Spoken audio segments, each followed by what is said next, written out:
YSR Congress party అధ్యక్షుడు YS Jagan ను YS Vijayamma Bharati కలుసుకున్నారు. చెంచల్గూడ జైలుకు వచ్చిన వీరిద్దరూ ములాఖాత్లో భాగంగా జగన్ ను కలుసుకున్నారు.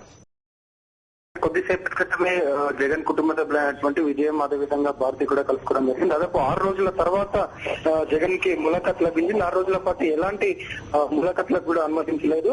ఈ రోజు మాత్రం కేవలం కుటుంబ సభ్యులకే కలిసేందుకు అవకాశం కల్పిస్తున్నట్టుగా జైలు అధికారులు ప్రకటించారు. ఎలాంటి రాజకీయ నాయకులను కానీ వేరే ఇతర కుటుంబ సభ్యులు కాకుండా ఇతరులు ఎవరిని కూడా లోపలికి అనుమతించే అవకాశం లేదు. ప్రస్తుతానికి ఇద్దరిని లోపలికి పంపించారు. మరికొంతమంది కుటుంబ సభ్యులు ఎవరైనా వస్తే మాత్రం ఒకరిద్దరిని అనుమతించే అవకాశం మాత్రం కనిపిస్తా ఉంది. అది కూడా లోపల ఉన్నటువంటి అడ్మిషన్ బ్యారెక్ వరకే వాళ్ళిద్దరిని కూడా అలౌ చేయడం జరుగుతుంది. ఎక్కువసేపు మాట్లాడే అవకాశం కూడా ఇవ్వడం లేదు. దీన్ని బట్టి చూస్తున్నట్టు గతంలో కంటే ఇప్పుడు కొంచెం స్ట్రిక్ట్ గా వ్యవహరిస్తున్నారు అధికారులు. అంటే కొద్దిగా ప్రభుత్వం ఒత్తిడి మేరకు చాలా తక్కువ సమయం కేటాయిస్తున్నట్టుగా మనకు కనిపిస్తా ఉంది.